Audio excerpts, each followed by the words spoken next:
Nuh, what happened with his son? He was a disbeliever. Lut, what happened with his wife?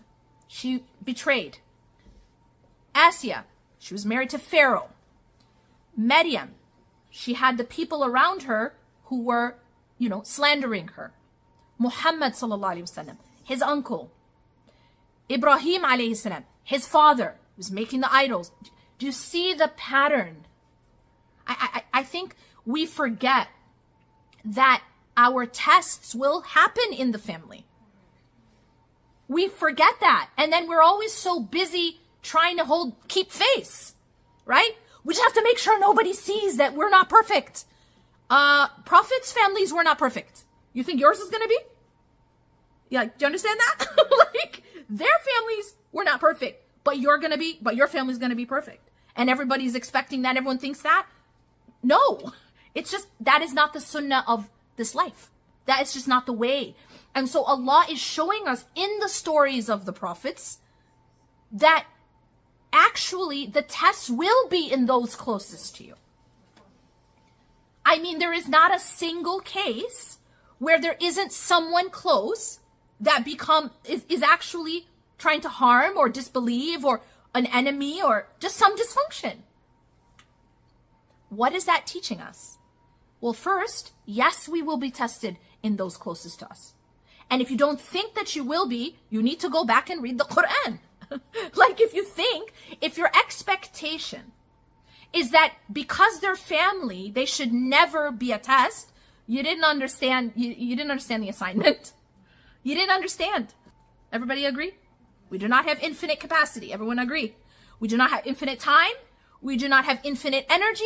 We do not have infinite brain space. We do not have infinite anything, right? And with that limited capacity, we have to be very mindful how we use it. Okay?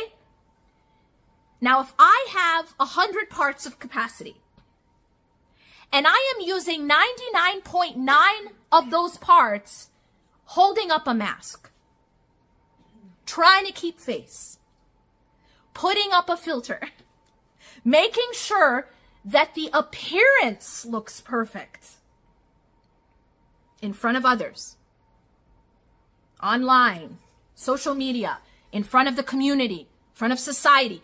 99.9 parts are used up in holding a heavy mask, because it is heavy.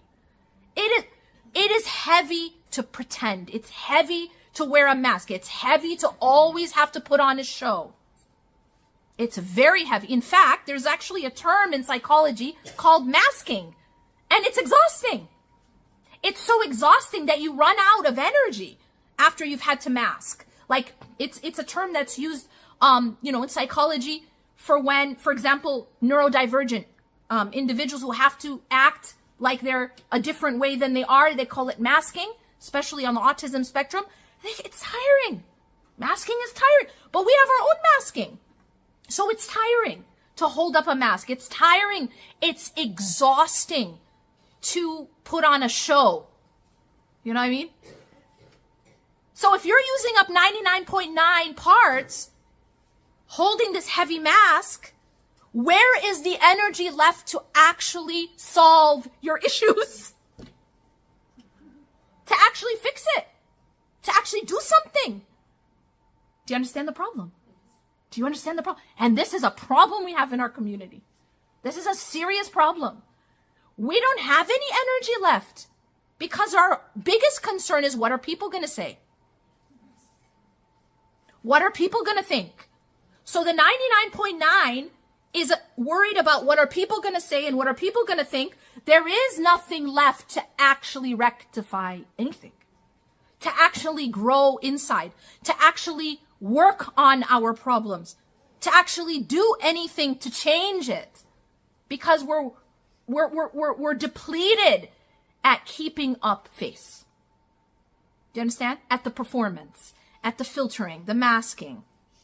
This is a big problem, because in our cultures, it's all about how things appear. It's all about, what are people saying? What are people going to think? I can tell you this right now, until you let go of that. And by the way, that's part of hubb ad-dunya. That is actually part of love of dunya, because you're so worried about how you appear in dunya in front of the creation. That is hubb dunya. That's what that is. And so until you cure yourself of that, until you seek the help of Allah to cure yourself of that, you will never have the actual ability to fix anything. Because all you're doing is putting filters on broken things.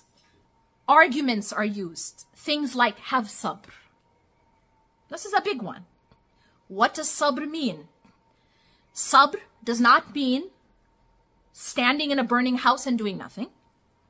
Sabr doesn't mean drinking poison and keeping a smile on your face. This is the cultural, toxic definition of sabr. It is not correct. Okay? Sabr requires taking action to stop the fire. All right? Everybody understand that?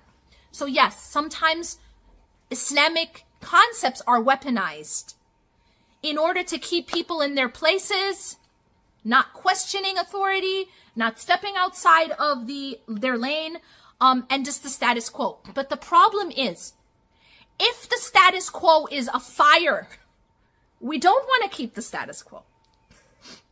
Okay? Understood? If the status quo is poison, if the status quo is injustice, if the status quo is abuse, if the status quo is oppression, then no, we don't want to keep the status quo. But the problem is that we're taught, keep the status quo. Keep it as it is. Protect it. Protect it at all costs. This is very dangerous. Because if the status quo is fire, if the status quo is poison, no, we don't want to keep the status quo. We must take action to stop it and break the status quo. This is what the Prophet ﷺ did, isn't it? He was sent to break the status quo because it was oppressive. They were burying little girls alive. That was the status quo, right? They were doing tawaf naked. That was what they did. That status quo couldn't continue. He came to break the status quo. When the status quo is injustice, oppression, abuse, when it comes to, what about breaking the ties when there's oppression, when there's abuse? Again, this is a very difficult and delicate situation that you cannot give one answer and it applies to every situation. But what you can know is this: Allah does not want us to get burned. We can agree to that. Allah does not want oppression. Allah does not want abuse. And so what we have to do is and each case by case.